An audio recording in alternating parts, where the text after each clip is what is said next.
Hi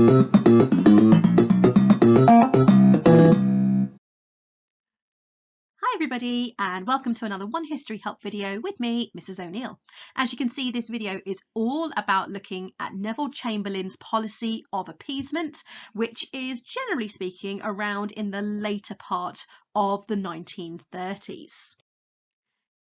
If you've watched the first video in my series on the causes of World War II, you'll hopefully recognise the graphic which is on the screen here, which gives us a loose overview of the causes of the Second World War. A lot of the videos that we've been through thus far looks at Hitler's actions to do with rearmament and also conquering Lebensraum as well. These videos that we're moving on to from here are more so looking at policies of appeasement, specifically that of Neville Chamberlain's. A lot of people in the past, when looking back in hindsight, believe that the policy of appeasement contributed to the start of the Second World War because it was used at a time when really we should have been getting tough with Hitler. Now, I have my own opinions about that, and I will share those with you as our video goes on, but be aware that appeasement specifically obviously is a cause of the Second World War, but it does have a massive impact on Hitler's actions as well. Think back to A.J.P. Taylor's interpretation,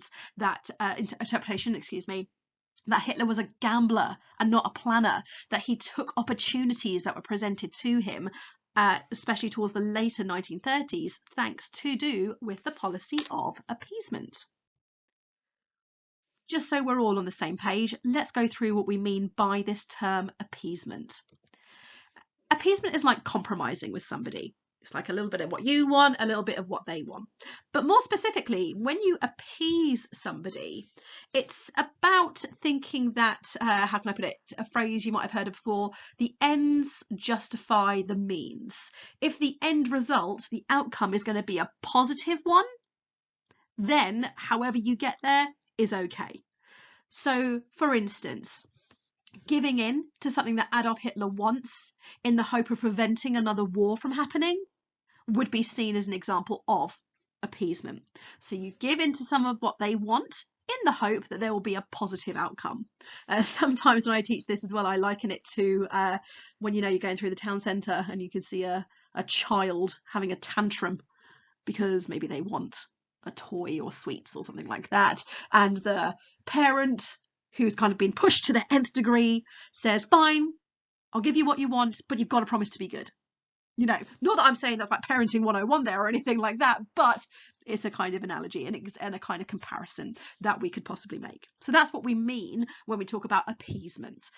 Giving in to somebody so that there will be a positive outcome. Let's look as well here at Chamberlain himself. Personally, I think that Chamberlain has had a hard time of it through history in terms of his legacy and how people view him. At one point, he was voted as the worst prime minister our country has ever had at one point. And like I said, I personally think that that's really unfair. And I'll talk about that throughout this video here, and also when we look at some of the events relating to appeasement as well. But that's just my opinion. It's not a fact, it's just my opinion.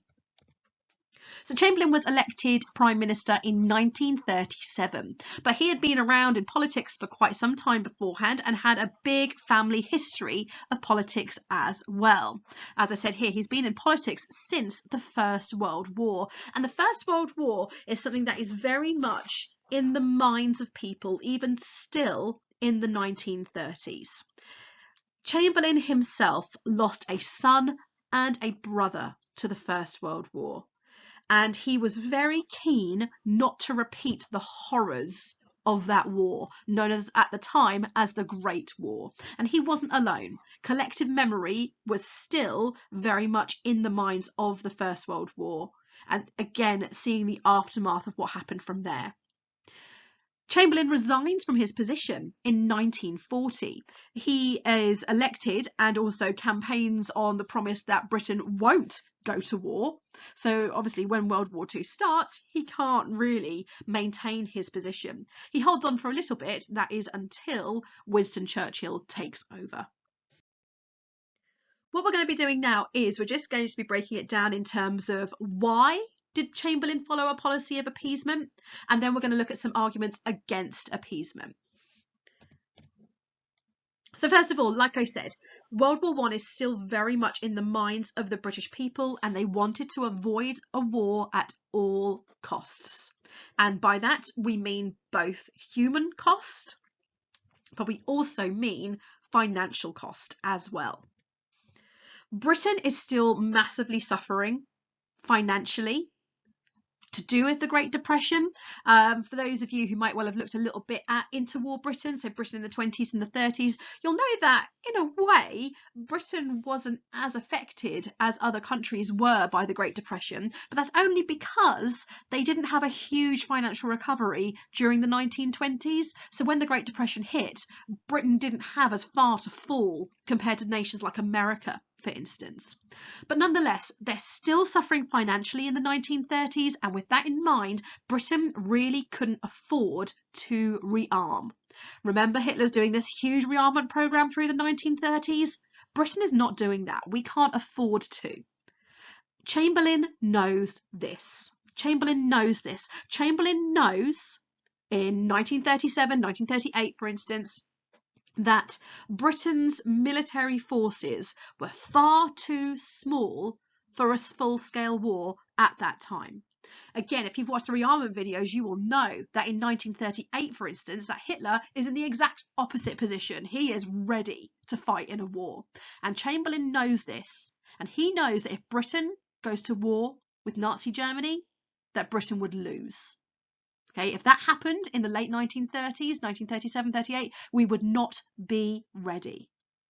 So a lot of people, and this is one of the reasons why personally I think people forget this, and I think it's a really, really core message. Chamberlain follows appeasement to almost buy time for Britain. He's not so much of an idealist that he doesn't think war is ever going to happen. He really is putting all of his efforts and energies into stopping it from happening, but he knows that it is still a likely possibility. And he knows that Britain is not in a position to engage in that at that time, and he needs to buy them time to get ready. Chamberlain also knew that, unlike in World War I, that the rest of the British Empire might not necessarily help out in a war against Germany. The contributions of the British Empire in the First World War are significant and outstanding. And in my opinion, I think in the last 20 years of history education have been largely overlooked. A huge contribution. However, going into the 1940s, Britain's control over its empire was massively weakening. Remember, Britain is suffering financially in the aftermath of the First World War in the 1920s and the 1930s. Previously, that wealth would have come from its empire. But by the time we're going into World War II, the whole concept of empire in a global sense is breaking down.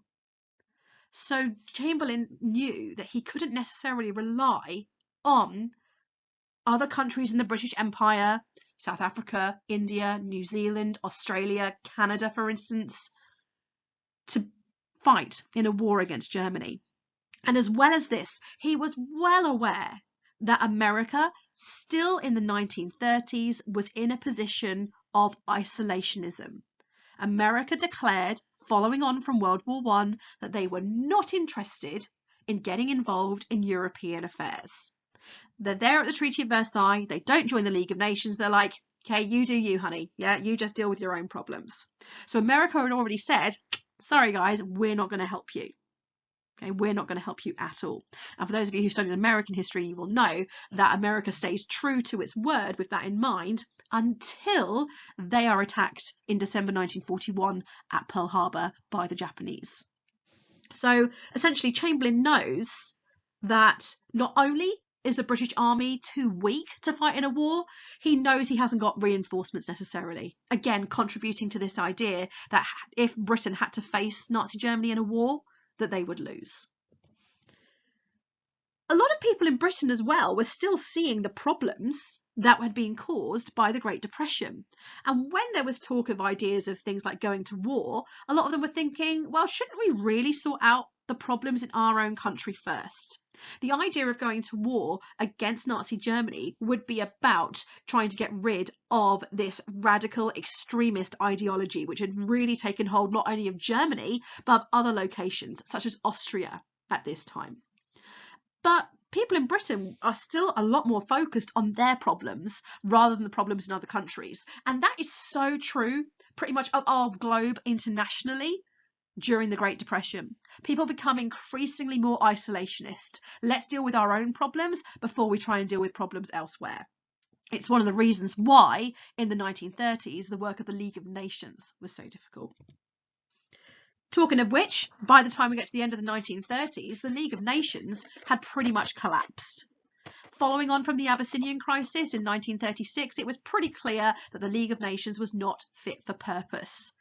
But the aim of the League of Nations, one of the aims I should say, was to stop war from happening. So something else needed to be done to try and keep the peace. Chamberlain genuinely believed that appeasement would work.